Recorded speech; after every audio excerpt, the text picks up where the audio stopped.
I'm Kiera Morgan. Thank you for joining me for Coffee with Kiera, sponsored by The Human Being. I am excited to be with Dr. Karen Gray, Lincoln County School District Superintendent today.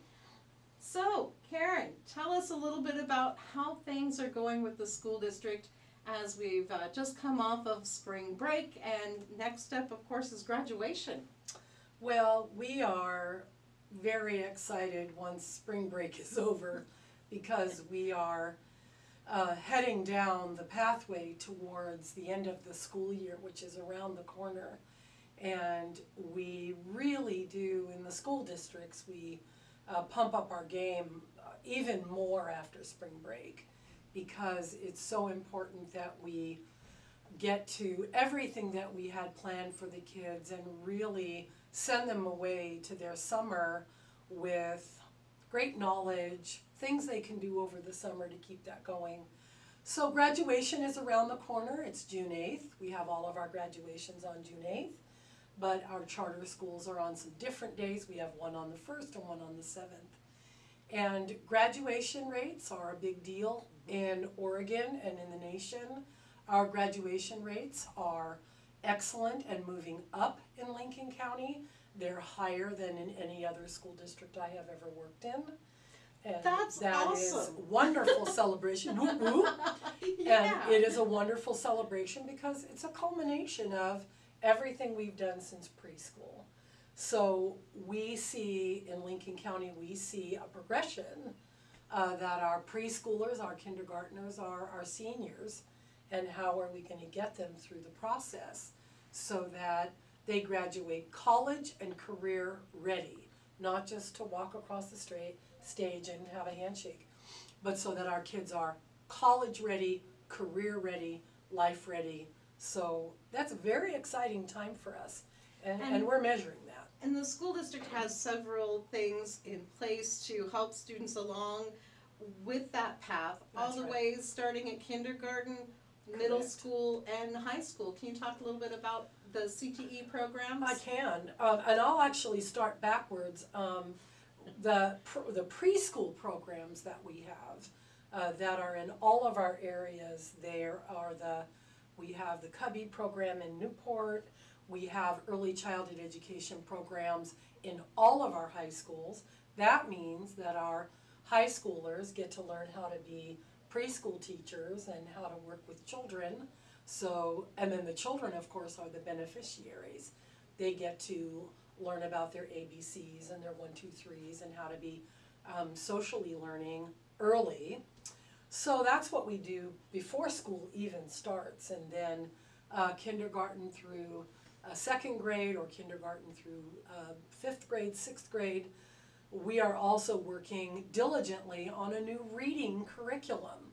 And we haven't had a reading curriculum that was district-wide for a number of years. So that's another way we're getting kids ready to graduate. Then in the middle school and in the high school, we have AVID programs. That's Advancement via Individual Determination, which is a wonderful program, lots and lots of years of excellent work around the nation, helping kids to do writing, inquiry, collaboration, organization, and reading with great gusto, great robustness, and be able to access their education in just the very best way. So that's helping. And then when we get into the high school, we have, of course, our wonderful extracurricular activities, which builds self-esteem, confidence, and team building, but also career technical education programs to die for here on the coast. Everything from culinary arts to forestry. We have a brand new program at the Port of Toledo, glass blowing. We have a welding program, an ROV program. We have graphic arts.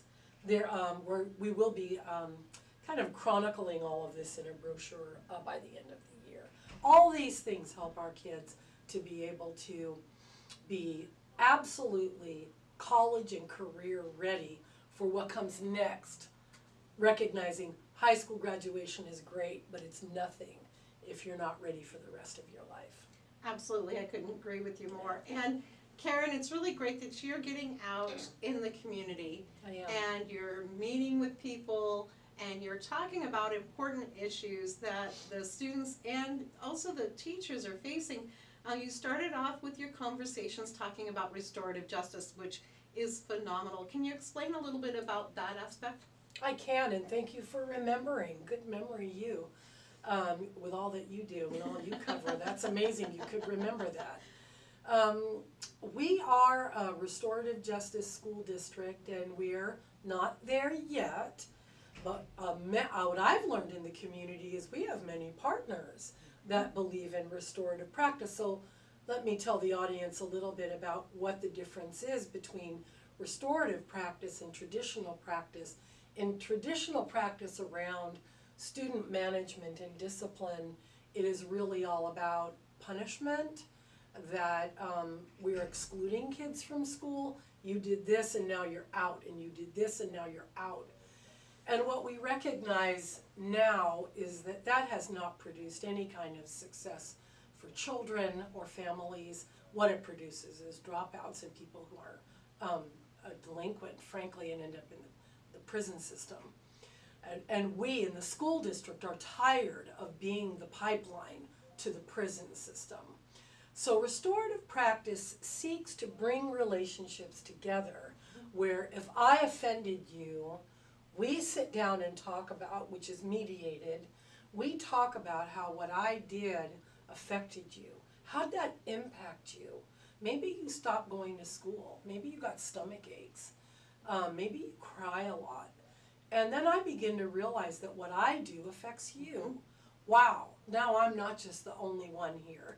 I actually can see how my behavior impacts you. This creates something called empathy, where I feel your pain, you feel mine, and then restorative practice does just that. How can we restore the relationship? So whole classrooms can do this, individual student groups can do this, and this week at the Neighbors for Kids, we did a restorative circle as a community. And it was wonderful to do what we call circling up. And downstairs in our large conference room right now are all of the district's administrators and all of the district's counselors having their second all-day lesson from Resolutions Northwest on restorative justice. Frankly, they're right downstairs doing this. That's amazing. It's going to make a difference. It's going to make a difference. It is. When my son went across the street there at Sam Case, he was involved in a program that was very similar. They did a training. The kids went outside when there was a scuffle or there was an issue. Then these monitors the student monitors would go over and do the same thing. They would mediate whatever the problem was. And they would have, a teacher or a volunteer that was there also. And it was the same concept. And he took those skills with him throughout his entire educational career and into adulthood. I'm a huge These are fan. life skills. They are. These are life skills, and we find ourselves, in my opinion, living in a world that has very little empathy being taught. Things are done on social media, in my opinion, which is like a one-way mirror where I can hide myself and do whatever I want. And without any kind of consequence. I don't have to look at you, I don't have to look at your eyes, I don't have to feel your pain, I don't have to see you cry or cringe or show that it's not a safe environment. I can do whatever I want, and we see this all over, and I think that it's horrible. What was meant to be a way to connect people who weren't able to be in the same room has become a weapon, in my opinion, and I think it's terrible. This is the opposite of that. So the other topic we've been talking to the community about, and I think we've almost been through our whole community again as a county, is on anti-bullying. And we had our most recent conversation at the Neighbors for Kids in Depot Bay, but we were also at the Seashore Literacy Center in Walport. We have done this at Toledo High School as well, had a big group there. And Lincoln Cities was just at Neighbors for Kids, and we'll do Newport coming up next. And so we've been talking to people about what is bullying versus what isn't bullying. What is bullying and what is teasing? There are significant differences. And what is a victim, a bully, and a bystander?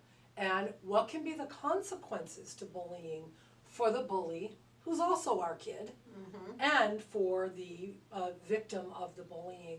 Parents were incredibly interested in this topic, and then we did this topic in a Spanish-only setting, where it was Spanish-speaking only, and it was also quite well received. When you need that coffee pick-me-up just to feel human, go to the Human Bean. They're open from 5 a.m. to 9 p.m. every day. Come on up to the window. They'll greet you with a smile. Stop by the Human Bean today on the corner of Northeast 6th and 101 in Newport, and at their new location at the north end of Lincoln City on the west side of 101. So, Karen, let's talk a little bit more about bullying. It's not the same as it was when we went through school. Some aspects are the same, but some things are different. It's not the give me your lunch money kind of thing anymore, right? Well, you know, we still have give me your lunch money, and we have some things like that. But I do think that bullying today is more insidious. I think it's more clandestine and secret. And there are many, many children and many adults, frankly, who don't know how to combat this. If you add to that the fact that we have 20% to 25% of our population whose native language isn't English, and there are many racial bullies out and about in our county, people don't know how to bring this to the attention of the school authorities. And the ways that we are looking at treating bullying, of if you see it, say it. If you see it, say it. Tell someone. How we combat that through the restorative process and through counseling, frankly. And really, you know, we're lucky we have counselors in every single school now. In our comprehensive counseling plan, we are talking about anti-bullying strategies. So we will be having parent workshops next year in English and Spanish. And that is going to be something we're going to be working on next year. Still talking about bullying and anti-bullying. It's a big topic in America today. It is.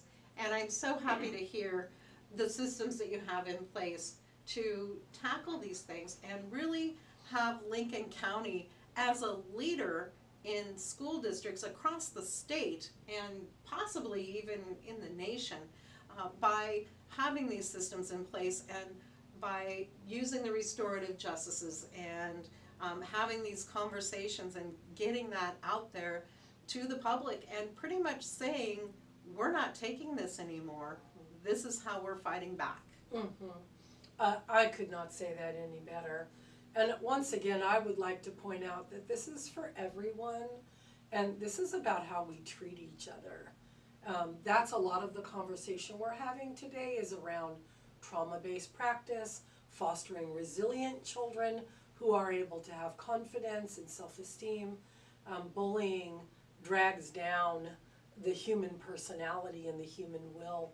And so in order to achieve, we have to be free from these kinds of problems. So I feel like in wrapping up, you know, Lincoln County School District, we have a long way to go. We are aligning K-12, we're aligning north, south, east, west in all of our practices so that no matter where a child goes to school here, even if it's outside our county, we're teaching them reading, writing, mathematics, social studies, and science, but we're also teaching them resilience, we're teaching them love, kindness, respect, responsibility, accountability. We're teaching them the kinds of character traits that are really loving and peaceful and collaborative, community-based, that will allow us to graduate and live these full, beautiful lives. That's what we're looking for. All right. Karen, thank you so much for joining us on Coffee with Kiera, sponsored by the Human Bean on 6th Street in Newport and their new location at the north end of Lincoln City off Highway 101. I'm Kiera Morgan for Pacific Northwest News and Entertainment.